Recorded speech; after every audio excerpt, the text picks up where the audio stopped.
Pak Rofik dan keluarga baru saja pindah dari kota ke sebuah desa yang berada di selatan kota J. Kebetulan, beliau adalah seorang dokter yang ditugas tempatkan di sana. Pak Rofik diberi fasilitas rumah dan kendaraan sepeda motor untuk mempermudah kehidupannya di sana. Selama bertugas di sana, selama setahun, beliau memang menjadi dokter pengganti sementara. Nak Rofik, ini kunci rumah jenengan. Nanti ada sepeda motor, biar diantar Tarpin ke sana, ucap Pak Lurah. Pak Rofik yang saat itu senang dengan sambutan warga di sana, menjadikan dirinya semakin semangat untuk mengemban tugas menjadi dokter puskesmas.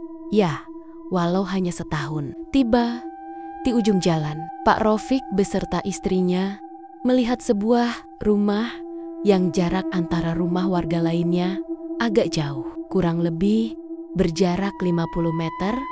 Rumah itu sendiri, hanya Mbak Jainul yang menjadi tetangga dekat mereka. Saat memasuki pagar rumah, hawa aneh terasa. Ayah, kok perasaanku gak enak ya? Rumah sih bagus, tapi saat aku buka pagar, kayak gimana gitu, ucap Fitri, istri Pak Rofik. Pak Rofik saat itu hanya tersenyum melihat istrinya dan berkata, "Itu cuma perasaanmu saja. Ayo, masuk," ucapnya. Tak terasa ternyata Fitri merasa aneh saat itu. Dia seperti merasakan ada orang yang sedang memperhatikannya saat itu. Dia pandangi sekeliling tempat itu.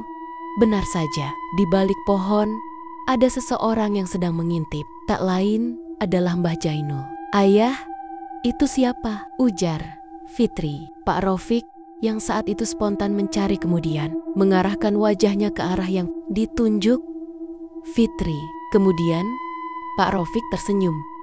"Oh, itu tetangga kita, namanya Mbah Jainul. Udah, jangan khawatir, orangnya baik kok. Sebelumnya aku sudah bertemu." Fitri yang saat itu sudah merasakan hal yang aneh dan sedikit cemas, hanya mengikuti perkataan suaminya. Fitri merasakan ketika melihat rumah itu seperti melihat pendoso, salah satu tempat untuk menaruh keranda mayat di kuburan. Rumah itu seperti angker saja baginya. "Besok kita mulai menata ruang dan membersihkan rumah ini ya, karena kemarin kamar di atas sudah aku rapikan dan dibersihkan. Kita bisa tidur di sana," kata Pak Rofik. Fitri saat itu hanya mengikuti arahan suaminya dan sedikit sekali mengeluarkan kata-kata. Keesokan harinya, Pak Rofik berangkat ke puskesmas. Hanyalah Fitri sendiri di sana. Dia memulai aktivitas untuk membersihkan ruang bawah dan halaman. Namun, ketika dia membersihkan halaman, tiba-tiba Mbah Jainul menghampirinya. "Ndok, sedang bersih-bersih ya? Ayo mampir ke rumah. Kebetulan saya tinggal dengan cucuku. Dia sudah mau lulus SMK sebentar lagi," ucap Mbah Jainul. Fitri yang saat itu ragu-ragu akhirnya memberanikan diri untuk menghampirinya. "Mbah, kenalkan saya Fitri, istrinya Pak Rofik," ucapnya dengan tersenyum. Fitri memang bukan orang yang gampang dekat dengan orang. Sifatnya yang pendiam dan susah ditebak menjadikan dirinya agak dijauhi oleh orang-orang yang mengenalnya. Usai perbincangan itu, Fitri mendengar suara benda berjatuhan di dapurnya. Mbah Jainul yang saat itu terkejut hanya terdiam dan memperhatikan lurus ke arah jendela dapur. Fitri yang saat itu mendengar langsung berlari dan melihat apa yang terjadi. Dia melihat peralatan di dapurnya sudah bergeletakan di tanah dan ada juga yang pecah. Memang sedikit aneh. Apa yang terjadi sungguhlah di luar akal pikiran Fitri saat itu. Mbah Jainul mengikuti Fitri masuk ke dalam rumah dan mendapati dapur sudah porak-poranda. "Gusti, ya Allah, jauhkan bencana, dekatkan keselamatan," ucap Mbah Jainul dengan meninggalkan Fitri sendiri yang sedang bingung dengan apa yang terjadi. Waktu berlalu. Fitri melupakan apa yang terjadi saat itu. Ia memilih tidak menceritakan kepada Pak Rofik suaminya karena melihat kondisi suami yang sangat letih dan Pak Rofik bukanlah tipe orang yang percaya pada gaib. Setelah kejadian itu, hal serupa juga sering terjadi ketika waktu akan memasuki bada maghrib dan hampir subuh.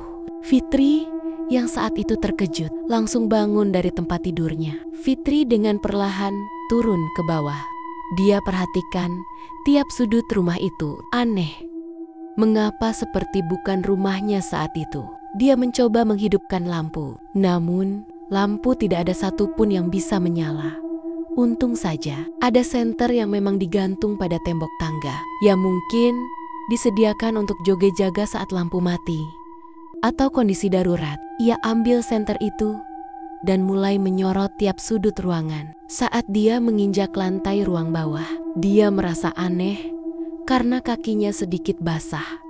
Tiba di dapur, dia mencoba menyalakan lampu lagi, tapi masih tetap tidak menyala. Dan lampu senter pun tiba-tiba konslet. Tak disadari, Fitri ada sesuatu yang berdiri di belakangnya.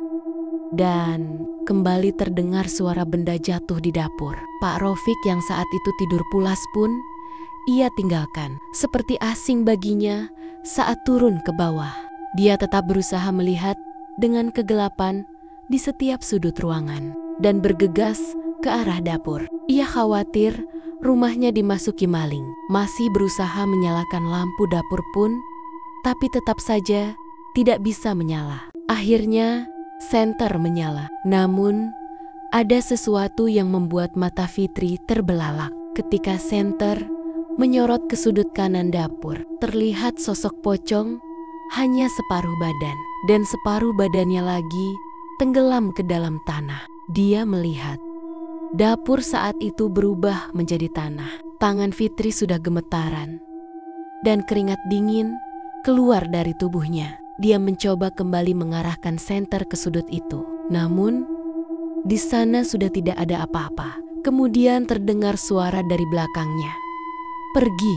Saat Fitri menoleh, pocong dengan wajah hancur sedang tertawa kepadanya. Fitri langsung menjerit. Pak Rofik yang pulas kemudian terbangun dan berlari ke bawah. Dia mendapati istrinya sudah menjerit ketakutan di bawah meja makan. Pak Rofik segera memeluknya. "Istighfar sayang, istighfar." "Sudah," ucap Pak Rofik. Kejadian itu kemudian berlalu. Pak Rofik masih kekeh dengan pendiriannya. Dia menganggap istrinya hanya sedang banyak pikiran, sehingga membuat dia berhalusinasi. Fitri tetap dengan keyakinannya bahwa rumah itu menyimpan sesuatu. Hingga suatu ketika, tepat 3 bulan mereka tinggal di sana, hal aneh terjadi lagi. Malam itu tepat hari Kamis, malam Jumat Legi. Pak Rofik dan Fitri berpapasan dengan Mbah Jainul. Mbah Jainul yang melihat Fitri seketika berkata, "Nanti jangan turun ke bawah sampai pagi hari. Hanya ngasih saran agar kalian bisa selamat," ucap Mbah Jainul. Malam tiba, Pak Rofik merasa pundaknya sangat berat sekali. Dia merasa mungkin penyebabnya hanya pikiran batinnya. Memang selama ini ada sedikit masalah di puskesmas. Belum lagi di rumah hampir setiap hari selalu berdebat dengan Fitri. Walaupun hanya karena hal sepele. "Sayang, buatin teh dong, tolong ya. Jangan terlalu manis," ucap Pak Rofik. Fitri yang saat itu di kamar kemudian mengiyakan perintah suaminya. Dia pergi ke dapur dan membuatkan teh suaminya. Sunyi dan sepi itu yang dia rasakan saat itu. Dia melihat jendela yang mengarah keluar. Fitri terpaku dengan sesuatu yang memperhatikannya dari kejauhan. Dia tidak bisa melihatnya dengan pasti, karena memang saat itu kondisi di luar gelap. Akhirnya dia mengambil senter. Dia sorot senter itu keluar rumah. Fitri melihat seperti ada yang berlari di balik pohon nangka. Fitri agak terkejut karena dia melihat sesosok yang bertubuh besar dan berbulu lebat yang berlari. Akhirnya Fitri bergegas mengambil teh dan hendak membawanya ke atas. Takut keburu dingin, pikirnya. Tiba-tiba, pintu dapur tertutup dengan sendirinya. Fitri terkejut bukan main. Fitri mencoba membuka pintu itu, tapi tak bisa dibuka dan lampu kemudian mati. Untung saat itu, dia memegang senter. Tanpa tidak sengaja, teh yang dia bawa terjatuh dan pecahan gelas mengenai kakinya. "Tolong, sayang, tolong buka pintu. Aku kekunci," ucap Fitri sambil mendobrak pintu. Perasaannya sudah tidak enak lagi. Dia mulai menginjak sesuatu yang basah lagi di kakinya. Di sudut dapur, dia melihat sesuatu yang akan keluar dari tanah. Entah apa, dia mulai takut. Ternyata sebuah rambut keluar dari tanah itu. Fitri menjerit ketakutan. Dia melihat sosok yang keluar dari tanah. Sosok berambut panjang dan wajahnya penuh dengan darah. "Anak cantik, sini, aku mau darahmu sedikit saja," ucap sosok itu dengan mendekati Fitri. Fitri hanya menjerit dan terus memukul-mukul pintu. Dia berharap suaminya segera mendengarnya. Sosok itu terus menghampiri Fitri dan meraih kakinya. "Suwe aku, ora mangan getih.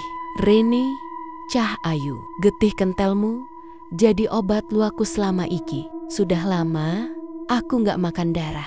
Sini, anak cantik, darah kentalmu jadi obat laparku selama ini," tegah suara sosok itu. Kemudian pintu terbuka dan Pak Rofik pun melihat Fitri akan ditarik sosok itu ke dalam tanah.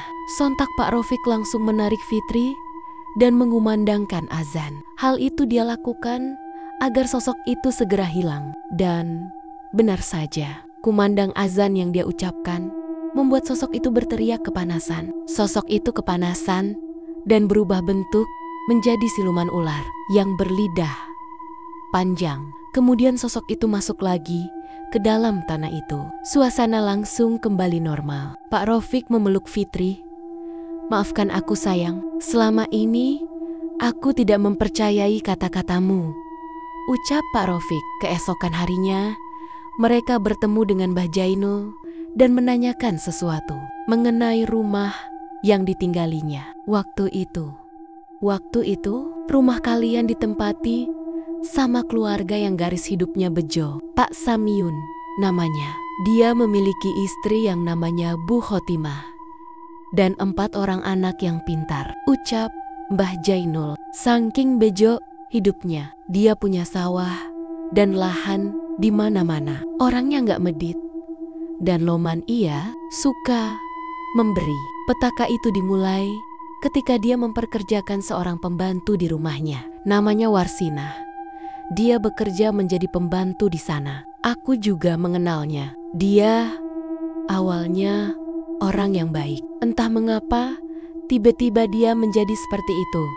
Kabarnya, dia iri dengan keharmonisan rumah tangga Bu Khotimah dan anak-anaknya karena nasibnya tak seberuntung mereka. Warsinah memiliki suami yang suka mabuk-mabukan dan juga menghabiskan tabungan yang sudah Warsinah kumpulkan sedikit demi sedikit. Anaknya yang semata wayang juga seperti bapaknya, jadi anak nakal. Tidak heran jika Warsinah sering diperlakukan kasar oleh anak dan suaminya. Suatu hari, Pak Samiun niatnya cuma bercanda, tidak ada niat serius. Tapi mungkin candaan itu melukai hati Warsinah saat itu. Pak Samiun itu bilang, "Ya ampun, Warsinah, seumpama wajahmu itu cantik, tidak bulu kaya. Sekarang sudah saya nikahi kamu." Ucapan itu yang membuat Warsinah sakit hati kepada Pak Samiun dan semua keluarganya. Tetapi perkataan yang dianggap biasa itu yang membuat hidup Pak Samiun dan keluarganya berubah. Warsinah datang ke dukun terkenal di seberang desa. Dia meminta untuk membalaskan dendam kepada Pak Samiun dan keluarga. Akhirnya, dia diberi sebuah buntelan yang isinya tanah kuburan. Jadi tanah itu ditanam di dapur rumah Pak Samiun oleh Warsinah. Tanpa sepengetahuan Pak Samiun dan keluarganya, tanah itu pembawa sial untuk tempat tinggal Pak Samiun. Dulu Pak Samiun Tiba-tiba usahanya bangkrut dan tanahnya di mana-mana dijual. Tak jarang juga aku mendengar beliau ribut sama istrinya, Warsina, setelah melakukan hal itu. Kemudian berhenti dan memutuskan kerja jadi. TKW, Pak Samiun dan keluarga akhirnya pindah ke kota, memulai bisnis di sana. Dan alhamdulillah, sekarang mereka bisa mengembalikan lagi apa yang hilang. Rumah itu diserahkan ke kelurahan sama Pak Samiun, dibuat sebagai rumah singgah untuk tamu yang berkunjung ke sini. Tapi tak jarang juga mereka melihat hal-hal aneh di sana. Bahkan dulu juga ada yang sampai pergelangan, tangannya mau putus, dan untungnya cepat ketahuan dan langsung dibawa ke rumah sakit. Jadi seperti itu ceritanya. Makanya dulu Nak Rofik saya suruh tidur di atas saja, jangan di bawah, karena saya khawatir tanah kuburannya dipendem di bawah. Buat jaga-jaga saja, biar kejadian buruk tidak terjadi. Sejak kejadian itu, Pak Rofik dan Fitri memutuskan pindah rumah di dekat puskesmas. Mereka tidak bisa tinggal di rumah dinas, karena rumah itu dijadikan unit tambahan untuk program pemerintah desa selama setahun. Demikian kisah rumah dinas yang ditanami tanah kuburan. Hingga saat ini, warga tidak tahu keberadaan dan kabar Warsina.